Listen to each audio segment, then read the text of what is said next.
Some scenes in this program have been reenacted.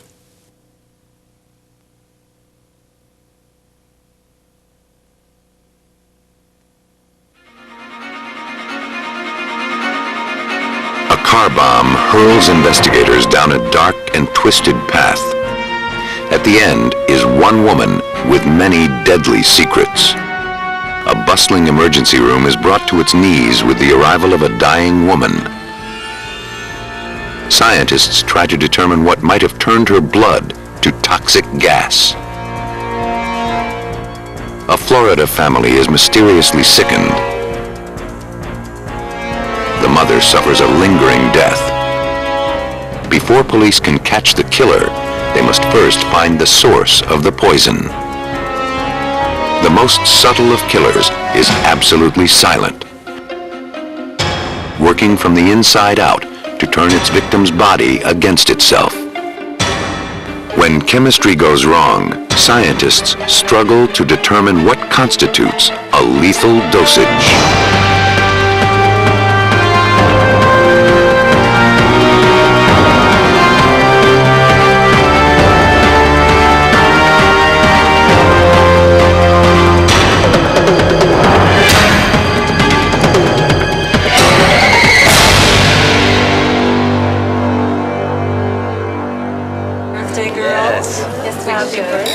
June 28, 1983, began as a night of celebration.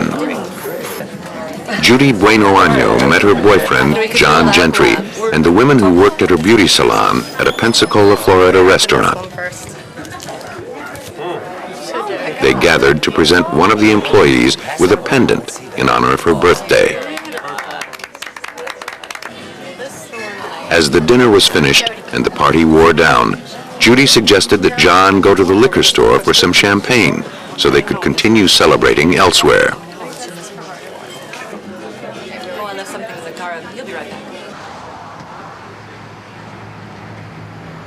As night fell, the streets grew quiet.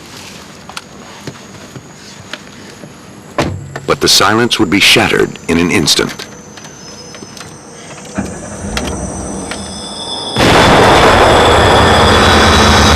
Police and rescue raced to the scene.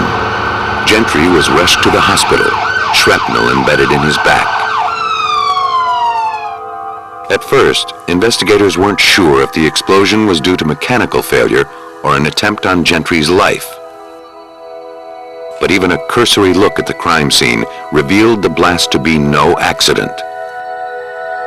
It came from the trunk, an unlikely place for an explosion of that magnitude. Because bombings are a federal offense, Pensacola police notified the Bureau of Alcohol, Tobacco, and Firearms.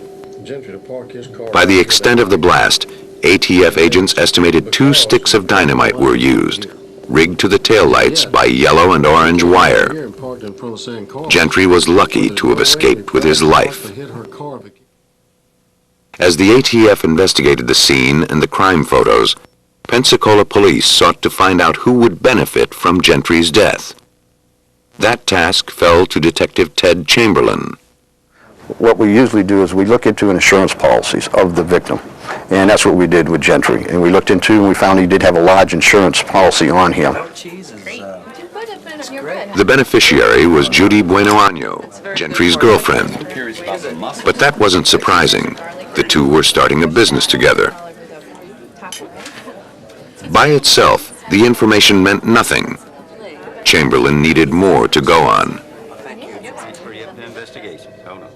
The ATF found it. They traced the dynamite to a man in Alabama, a very close friend of Judy Buenoano. By now, Gentry was out of intensive care. Detectives took the opportunity to talk to him about what happened, to let him know that Judy Buenoano was the main suspect. Gentry found it difficult to believe, but then he began thinking about it. He said, you know, when I'm staying over at Judy's house, she was giving me these pills, vitamins to make me feel better, and he said, and I kept getting sick. He said, so I quit taking them, and then I felt better. He said, and I took them again and got sick again. Gentry had been so ill, he'd spent time in the hospital. There, he recovered completely, though his doctor wasn't sure what was wrong with him. Once Gentry returned home, he relapsed. Finally, he stopped taking the vitamin pills, and his health returned. He felt his days of illness were behind him. And then his car blew up. Sensing a connection, the detective asked Gentry if he'd saved any of the capsules. As a matter of fact, he had. They were supposedly a popular vitamin C supplement. Chamberlain sent them to the lab for analysis. Finding out what something isn't is easier than finding out what it is. The process of elimination began with a comparison of the capsules with vitamin C. It proved there was not a speck of the vitamin in the capsules. That discovery alone ramped up the suspicion that the pills were poisoned. But what was in them? The substance in the capsules was dissolved and tested. Some tests analyzed its chemical makeup, others measured the wavelengths of light it absorbed. By comparing these results with a database of chemicals, the compound was identified. The capsules were found to contain a substance called paraformaldehyde. It has no known medical use. In fact, it's considered a Class 3 poison, which means it's moderately toxic. John Trestrail of the Blodgett Poison Control Center is a poisoning expert. According to him, if murder was the motive, paraformaldehyde wasn't the best choice. When it breaks down to formaldehyde, which we know is used to preserve bodies, is very irritating. It wouldn't be a very good poison to pick for homicidal reasons. It'd be more irritating, irritating to the eyes, irritating to the respiratory tract. And I suppose in chronic exposures, we know formaldehyde can cause cancer.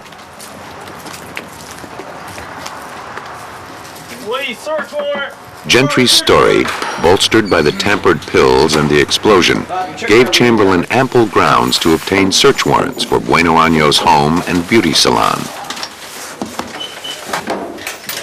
At her house, they found more vitamin capsules. Coming right up.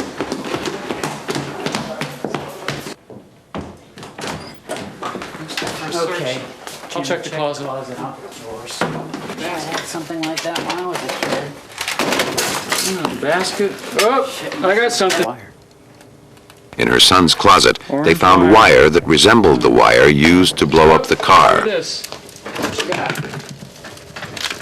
Got a wire here. The gloves.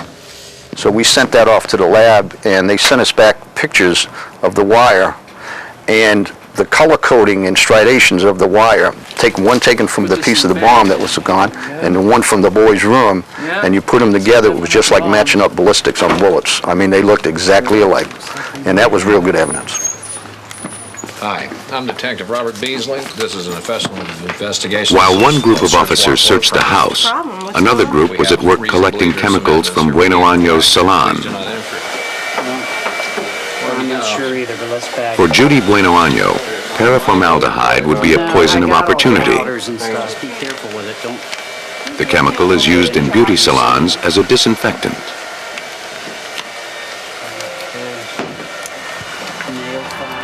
With evidence of the bomb and the poison, police had ample grounds to arrest her on suspicion.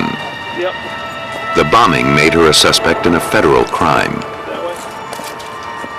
The ATF's jurisdiction stretched beyond Florida to all 50 states.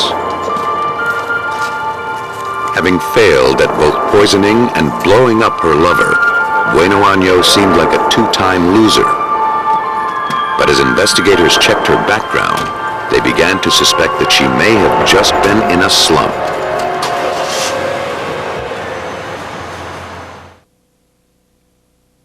As news of Judy Buenoano's arrest spread, Detective Chamberlain received a call from the mother of one of her ex-boyfriends in Alabama, a man named Bobby Joe Morris, a man who had died mysteriously. Her son and Judy lived together, and she had a very strong suspicion that he didn't die of natural causes, that she had poisoned or killed her son. Buenoano had pressured Bobby Joe's mother to cremate the body, but she refused. Chamberlain promised he'd look into the matter. Everybody that we talked to, they all seemed to be a little bit scared of Judy, a little bit afraid of her, that she would always make up these incredible stories is what we were hearing from her. And we even talked to one witness that the witness said that Judy had told this girl, said, look, if you don't like your husband, poison him. With stories of Bobby Joe Morris and others coming to light, police began to suspect that John Gentry wasn't Buenoano's first victim. They found that her life, at least on the surface, appeared touched by tragedy. But a closer inspection suggested something more diabolical.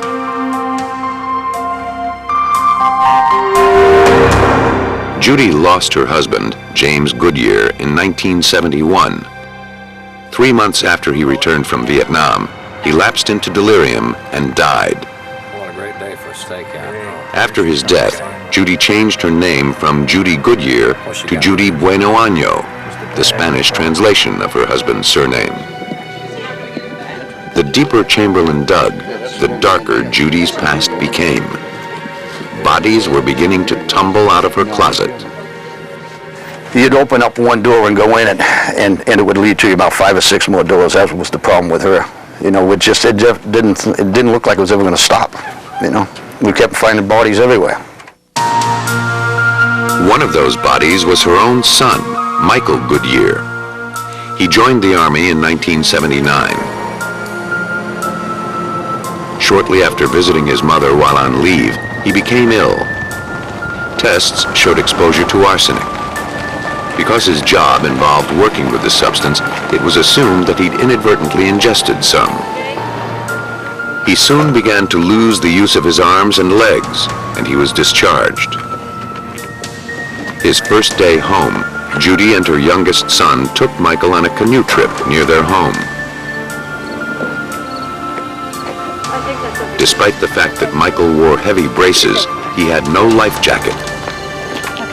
In the middle of the lake, the boat capsized and Michael drowned. Back then, it seemed like a tragic, if stupid, accident.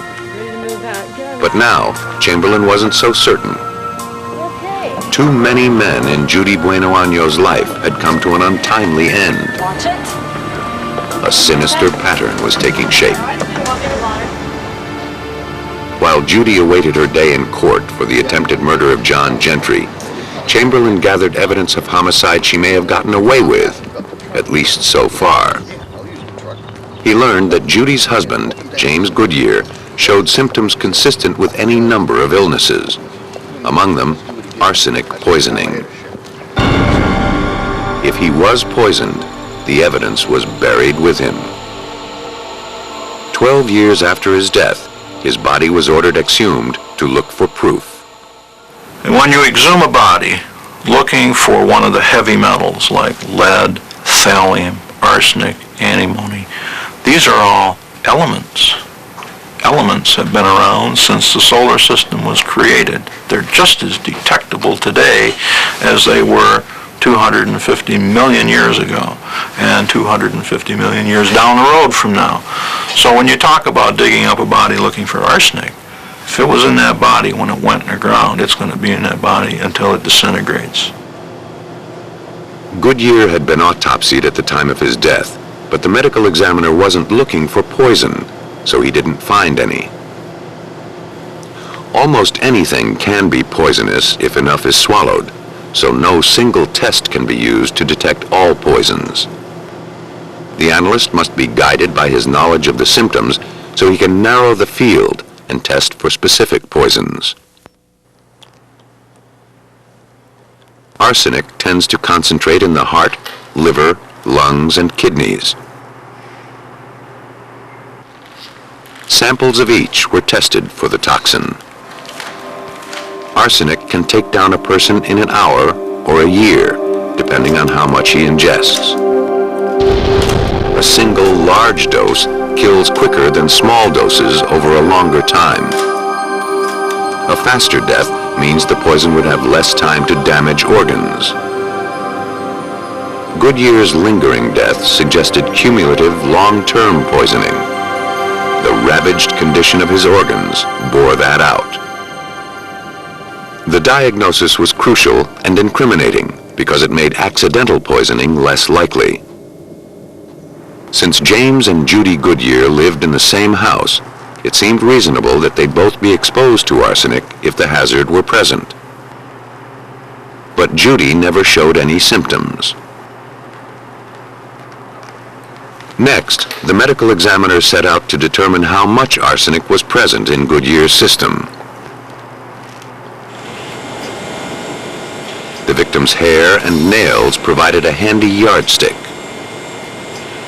A complete fingernail was removed from the nail bed and dissolved in acid. The resulting solution was put in an instrument called an atomic absorption spectrometer that determines the concentration of arsenic in the sample.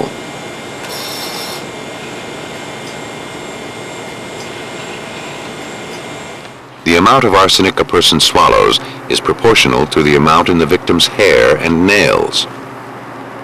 The medical examiner could tell that the levels were too high to have come from the environment. And since hair grows at a set rate, he could use it to see how long Goodyear had been given the poison. He determined that the contaminated portion of the hair was consistent with 3 months' growth. James Goodyear had been home from the Navy 3 months before he died. The evidence suggested that Judy had wasted no time doing away with her husband. Shortly after James Goodyear's autopsy, Judy's boyfriend and second suspected victim, Bobby Joe Morris, was exhumed. His hair and nails contained enough arsenic to kill 11 men.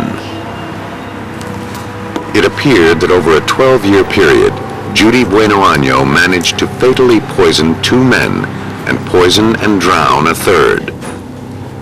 Other men in her life had also met mysterious ends, but she was never prosecuted for their deaths. The motive in every case was insurance money. Ironically, it was the one who got away, John Gentry, that ultimately exposed her deadly game. Her botched attempt to poison him forced her to resort to using a bomb.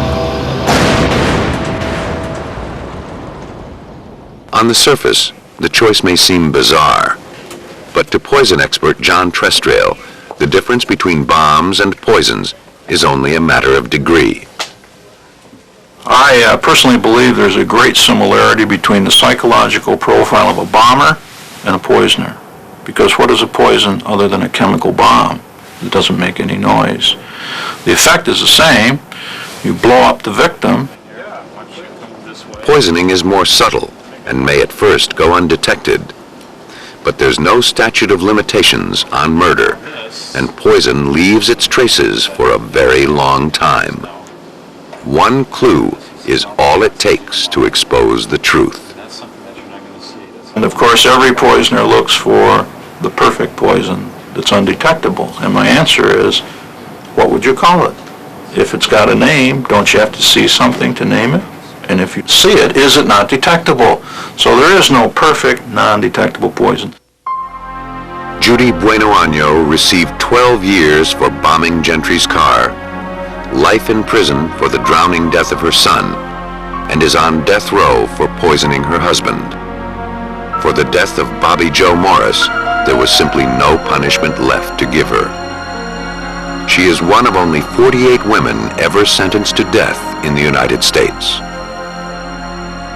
It took years for Buenoano's methodical poisonings to catch up with her, but once her villainy was revealed, the evidence was irrefutable. Across the country, scientists faced a more perplexing dilemma. How could the body of a dying woman poison the staff of an emergency room?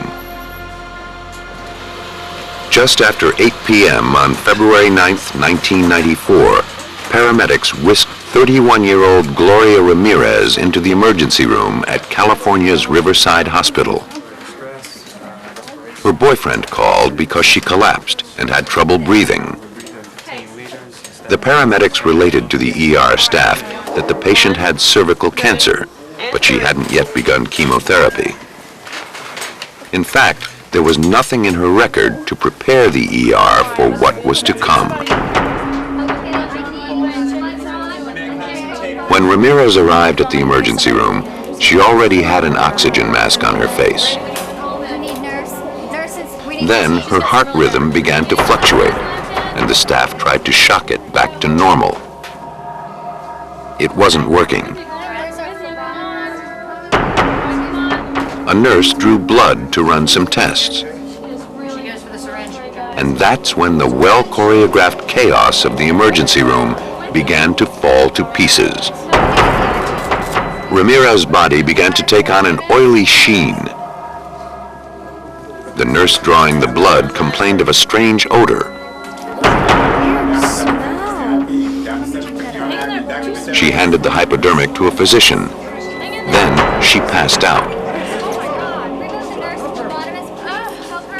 The odor, something like garlic or ammonia, increased. Beige crystals were noticed in the blood sample. Suddenly, another nurse fell.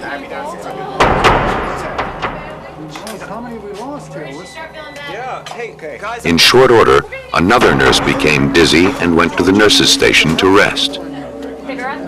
There, she lost consciousness. Her arms and legs began to shake uncontrollably. Occasionally, she'd stop breathing. Then one of the doctors succumbed. Ramirez was still not stabilized. An emergency was declared as attendants rushed in to clear the collapsing staff and attend to Ramirez.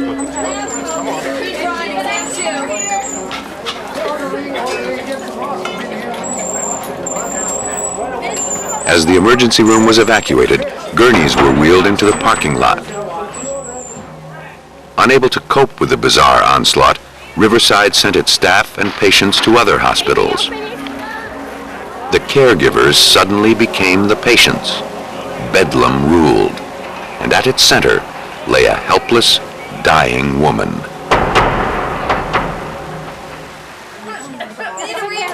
Within 15 minutes of contact with Gloria Ramirez, 27 of the 37 staff members at Riverside Hospital suffered strange symptoms.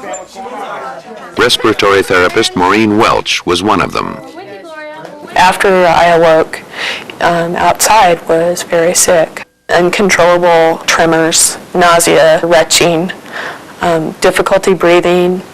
My vision felt kind of limited at that time. I could only see things close to me. It's okay. There was simply no explaining what could have caused the symptoms. Many of those affected recovered quickly.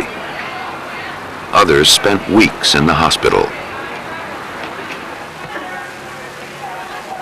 Within 35 minutes of Ramirez's arrival at the hospital, she was pronounced dead. The crisis had passed, but the mystery deepened. 35. Her body was sealed in 2 plastic bags and an airtight casket before being moved to the hospital morgue.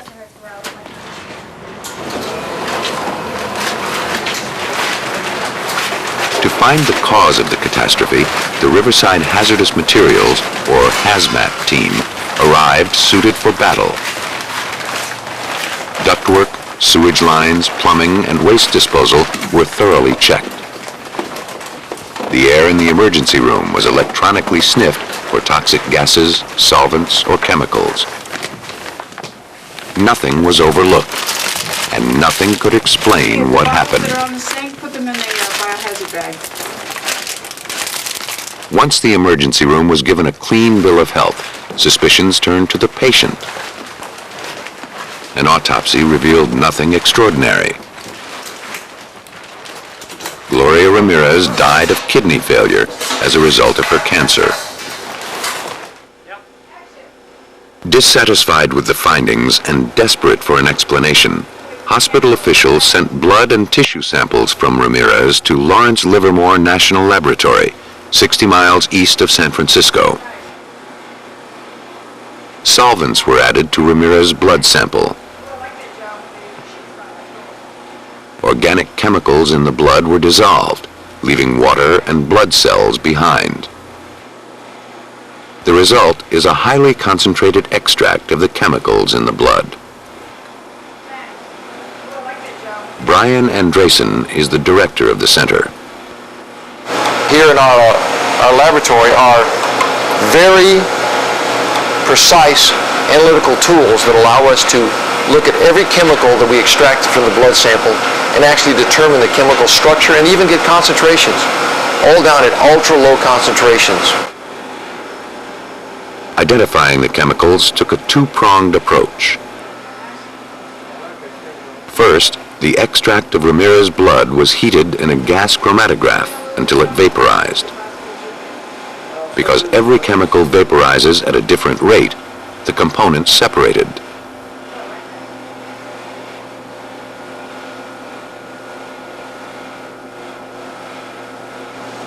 The spectrometer then identified each chemical by reading the patterns of light they emitted.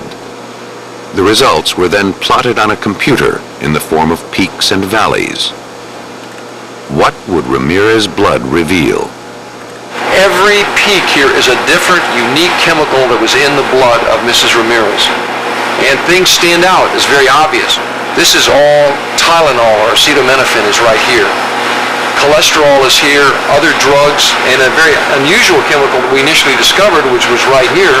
We don't know what it is at this moment, but luckily we have libraries. When you actually search a library, in the computer it will print out what this chemical is. It turned out to be a high concentration of a chemical called dimethylsulfone, or DMSO2. It comes from the breakdown of another chemical, DMSO, or dimethyl sulfoxide. Though it's manufactured as an industrial lubricant, DMSO is used by thousands of athletes and arthritis sufferers to relieve pain. It's conceivable that Ramirez was using it for this purpose. But its waste product, DMSO2, is not toxic, even in the high concentrations found in her tissues. Its presence did nothing to explain why the emergency room was brought to its knees. From his findings, Andresen had to conclude he'd found nothing to account for the harrowing events on the night Ramirez died. Without any physical explanation for what was now being called the Ramirez incident, the California Department of Health Services wrote it off to mass hysteria due to stress. The healthcare workers were not buying it. My response to the claim of mass hysteria was not something that I can entertain personally, because the people involved in emergency care, and in particular this emergency room, were all like a well-oiled machine. They'd all had tons of experience, 15 or years better, veterans of all types of occurrences, and this was just something else that they had to take care of. And you can't argue with that. I mean, these people are not generally hysterical. Unwilling to accept the ruling of the health department, Welch did some homework of her own. She knew that many of her colleagues, and she herself, had suffered long-term health problems, not the sort of symptoms induced by mass hysteria. She gathered up lab reports, medical records, and contacted Brian Andresen. Andresen and his colleague, Deputy Director Patrick Grant, looked over the data Welch sent them.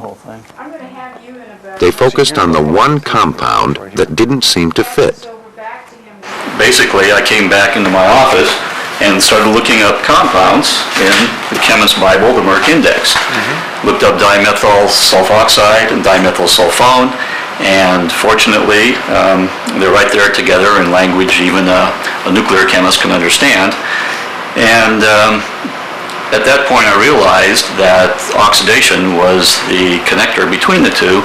Can you talk to me? If Ramirez was taking DMSO on her own to relieve her pain, it seemed plausible the extra oxygen she was given on the way to the hospital could have sped the chemical's transformation to its waste product, DMSO2.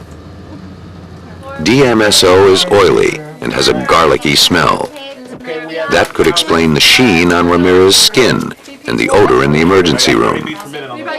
But it didn't explain why so many people were sickened. Pat Grant began to formulate a theory. On the same page in the drug manual as DMSO and DMSO2 was an entry for DMSO4.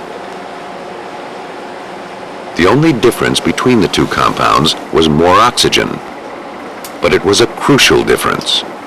DMSO2 is a harmless vapor. DMSO4 is a deadly nerve gas. And if you read the toxicities and the various symptoms that people that are exposed to dimethyl sulfate experience, it was quite similar to the Riverside incident. Grant's theory sounded good on paper, but no one had ever turned harmless DMSO2 into deadly DMSO4 in the lab by simply adding more oxygen. If Grant was asserting that a dying woman could somehow change into a canister of nerve gas, he was going to have to prove it.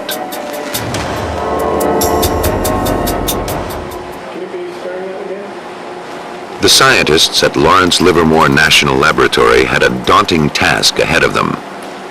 To see if DMSO2 could turn into its deadly cousin, DMSO4, in the emergency room, they had to replicate the conditions during the last few minutes of Gloria Ramirez's life. The work was assigned to analytical chemist Rich Whipple. The first obstacle was the nature of the two substances. While harmless DMSO2 dissolves in blood, deadly DMSO4 doesn't. So how could the compound be in Ramirez's veins? The answer is, it couldn't. Our belief is that she had DMSO2 in the blood, and then when it was withdrawn from her system, it was then converted to DMSO4. The chemical event, if it happened at all, happened in the syringe.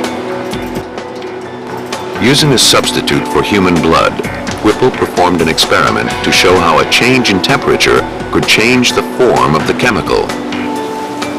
At body temperature, DMSO2 stays dissolved in the solution. But cooled to room temperature, it forms crystals. Crystals like the ones witnessed by some of the emergency room staff. In her body, Ramirez's blood was 98.6 degrees. But the portion drawn into the syringe was immediately cooled to around 64 degrees, the temperature of the emergency room. The drastic temperature change may have caused the DMSO2 crystals to separate out. Everything about the theory seemed to be holding together except one crucial point. Whipple didn't manage to produce any detectable DMSO4. But lab tests can never perfectly replicate a real-life situation. In the emergency room, only the slightest amount of DMSO4 would have been needed to sicken all those staffers. 1/10 of a gram of the substance can be lethal. In smaller doses, DMSO4 can cause long-term nerve damage and other lingering health problems. A year or more after the Ramirez incident, some of the staffers in the emergency room still had symptoms. Grant believes this is further evidence in favor of a chemical explanation, not mass hysteria or some other psychological cause. In comparison to the other theories that were out there before we proposed our chemical theory, I would believe it over mass hysteria of an experienced emergency room staff. Though Grant's findings are generally accepted, many scientists await further proof before they're convinced. Until the mechanism for the deadly transformation is fully understood, there remains a slim chance that the Ramirez incident could happen again. The events in Riverside's emergency room highlight how toxic hazards can come from the least likely sources. That's a fact poisoners use to their advantage. Since anything can be a poison, the killer can hide his weapon in plain sight. At 7 a.m., October 23, 1988, Peggy Carr arrived at a restaurant in Alturas, Florida, where she worked as a waitress. Looking good. As she waited for her shift to start, she began to feel ill. Soon, her legs started to burn, and pain racked her chest. She thought she was having a heart attack. One of the regulars, a former Army medic, checked her pulse and reassured her that whatever was ailing her, it wasn't her heart. But the pain continued to grow. Peggy was sent home to rest. The pain was unrelenting, and Peggy's family sent her to the hospital. She was admitted and placed under observation. 16 hours after her first symptoms, Peggy Carr was practically incapacitated, and her physician was stumped. 3 days and a battery of tests later, doctors were no closer to making a diagnosis. Then, just as mysteriously as they had begun, Peggy's symptoms began to fade. She was sent home. And my chest is real tight. But within a week, the crushing pain gripped her again. She was rushed back to the hospital. Besides the intense pain in her limbs and joints, her hair began to fall out, and she was becoming unable to move. Tests still showed nothing wrong with her. Doctors thought some virus had nestled in her nervous system. She told her neurologist that she felt like she was walking on hot coals. The description brought to mind something he'd only read about. He decided to try one more test for thallium poisoning. Thallium is a natural element found in trace amounts in soil and water. Its purified form is strictly regulated. Up until 1972, when it was banned in the United States, it was used in rat and ant poisons. Tests showed that Peggy Carr's system had 20,000 times the amount of thallium one might expect to find. The poison was eating away her nervous system. There was no cure.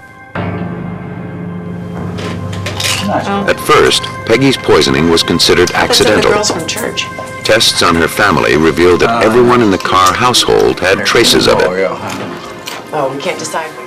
The Polk County Sheriff's Department and the Health Department combed the Carr's house to find the source of the contaminant. Detective Ernie Mincy led the investigation. Our sole purpose was to identify that poison and have it removed from the environment to prevent further injury to any of the persons. Over the next month, investigators collected food, water, and soil samples in the Carr's home and neighborhood. Checking out there. Everything was sent to the lab to be tested. After an impatient wait, every test came back negative. Investigators were desperate to find the source of the poison. Meanwhile, Peggy could no longer breathe on her own and lapsed into a coma. The search for the poison continued. Can I have some more bags? How many others would be sickened before it was found? Among the items collected from the Carr's house were returnable bottles of Coca-Cola. One of them was broken. Things like this before? All had residue on the bottom. Like everything else, they were sent off for analysis.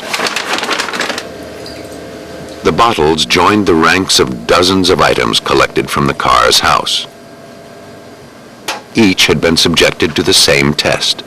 Each had been eliminated. Investigators hoped to have better luck with the bottles. To test for thallium, the residue was dissolved in nitric acid. A sample was placed in a graphite tube and vaporized. Then, a lamp with a thallium filament was shined into the tube. The test relies on the principle that every compound emits a specific wavelength of light. An instrument called a spectrophotometer measured the amount of light absorbed by the sample. It showed that the bottles contained more than 11 times the level of the toxin one might expect to find. Finally, the source of the poison had been found. But how did thallium get into the soft drink? Were others out there waiting to be consumed? Mincy feared a manufacturing catastrophe or malicious tampering. With the assistance of the FBI and the Coca-Cola Company, the lot numbers were traced back to the store, the warehouse, and the bottling plant. The search came up clean. No other bottles had been tainted, and there'd been no other reports of poisoning. The tainted bottles were specific to the Carr's home. But who would have done it? Find out about it later. I think you might A poisoner must have intimate contact with his victim's surroundings in order to plant the toxin. We decided what. That's why most poisonings are done within families. Well, that's up for grabs. And that's why suspicion fell on Peggy Carr. Had a plan for at least 3 months. Pye was Peggy's second husband. They'd been married only a few months when Peggy grew ill, but it seemed their honeymoon was long over. Mincy learned that just prior to the poisoning, the Carrs had an argument that resulted in Peggy spending the night in a hotel. The weekend her symptoms first appeared, Pye was conveniently out of town on a hunting trip. When he returned, he'd resisted taking his wife to the hospital. Everything seemed to point to Peggy Carr. But convictions aren't made on such circumstantial evidence. Mincy's criminal investigation had just begun. More evidence needed to be gathered. More leads followed. It's in here somewhere, fellas. Carr's every move was scrutinized. Almost as an afterthought, he presented a convenient clue in his own defense. He showed detectives a threatening note he claimed he received 2 weeks before the poisoning. The Carrs didn't pay much attention to it at the time, but Pye kept it just in case. This note indicated that whoever who had written it wanted the entire family to move out of the state of Florida or else they would die. The note, along with the fact that Peggy Carr had consumed some of the tainted soft drink, weakened the accusations against him. But he wasn't home free yet. He could have written the note himself and taken the poison intentionally to deflect the pall of guilt. Mincy kept his eye on Peggy Carr while he sought other suspects. Who would want to kill the family?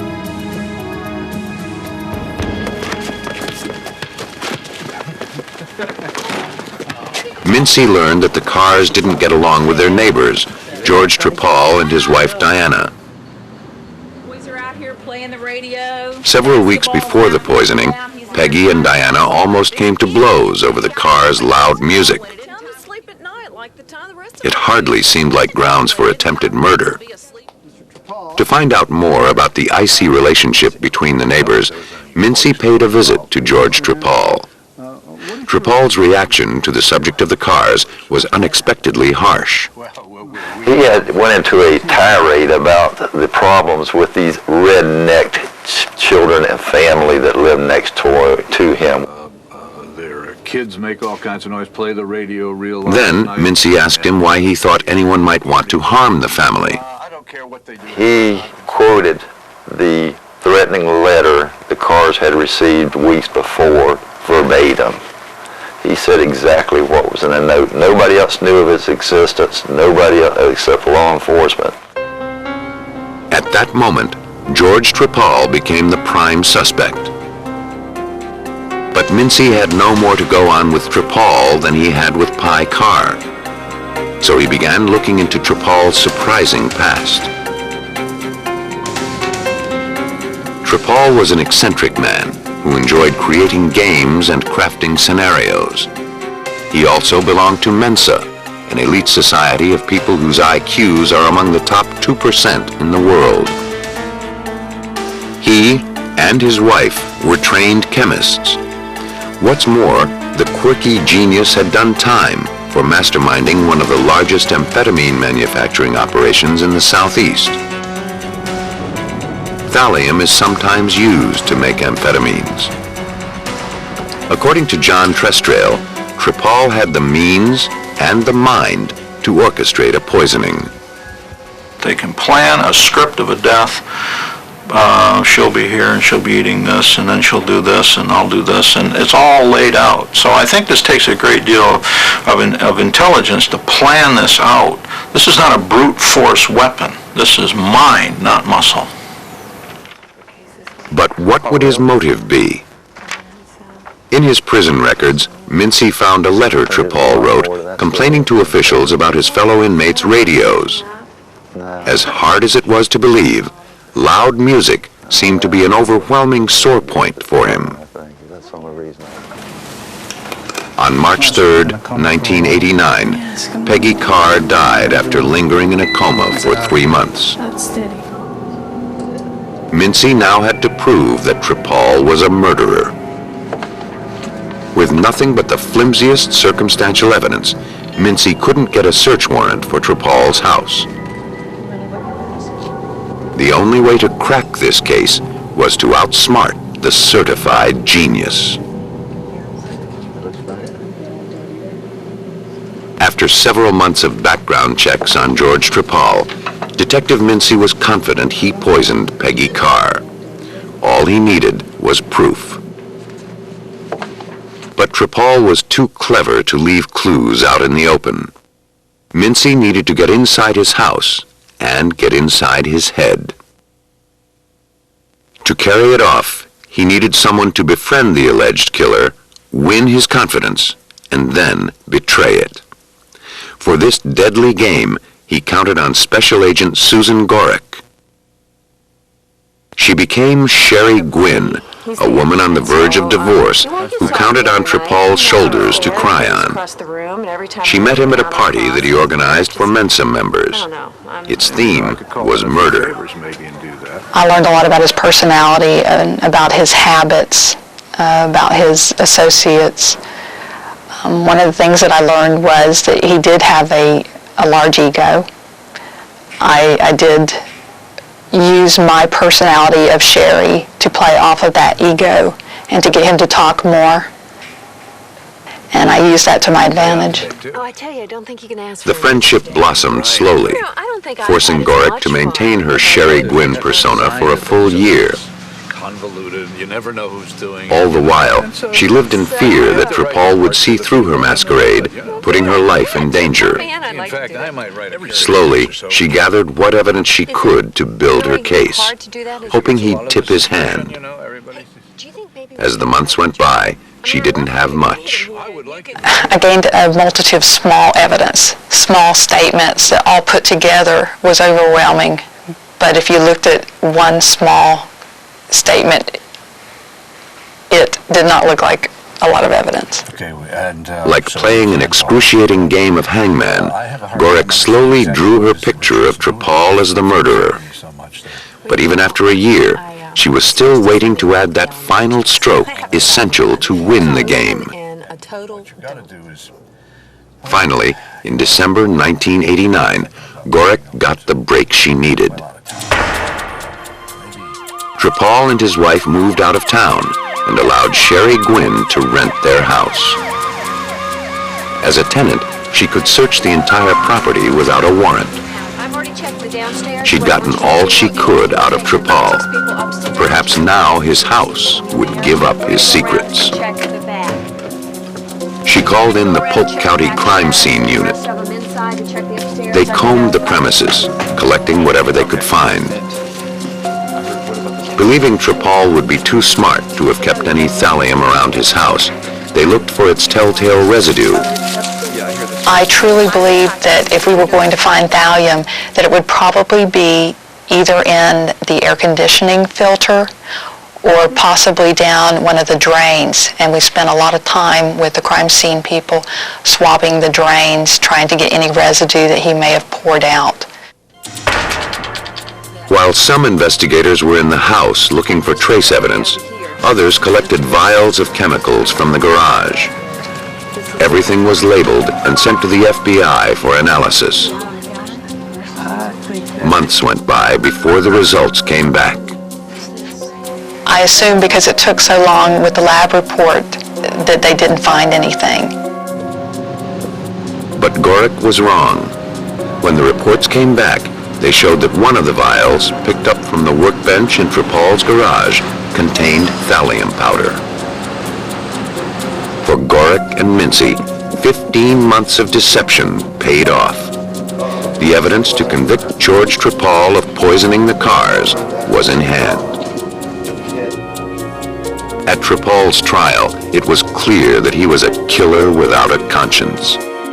Like the murder weekend party he organized, death was just a game to him.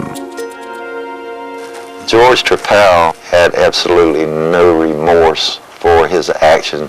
He justified it with his superior intelligence and the fact that people with lesser intelligence did not deserve to live on this planet. Unlike most poisoners, Tripal's motive was neither love nor money. He wanted to kill his neighbors simply because he found them annoying. According to John Trestrail, the ego that led him to think so little of others ultimately led to his own demise. The container containing the evidence was left in his home. Why would he do that? Here's a very intelligent man. Didn't he look down the road to say, I better get rid of this bottle? No, his ego said, they'll never get this far. They'll never figure out how this happened. A jury found George Tripal guilty of 14 felony counts, including first-degree murder in the death of Peggy Carr. He was sentenced to death. As we go about our daily lives, most of us seldom think about the toxic world we live in. In the past, that lack of diligence provided the poisoner's greatest opportunity. But now, science is catching up. More than ever, unexplained deaths are viewed with suspicion, and in the lab, more of those suspicions are being justified.